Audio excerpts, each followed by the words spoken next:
fiainako very ara-lavitranao ianao no antony avelomako tsisy ara-tsisy anao tompo ianao no fiainako very ara-lavitranao ianao no antony avelomako tsy nisy ara-tsisy anao Ampelatananao ny aiky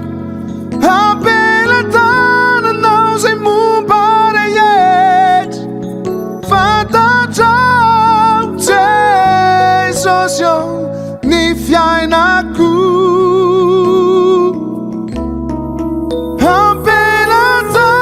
Ampelatananao ny aiky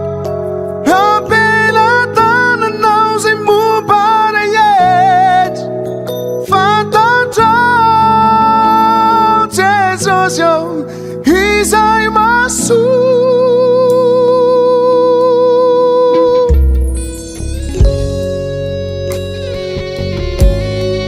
sotra Jesosy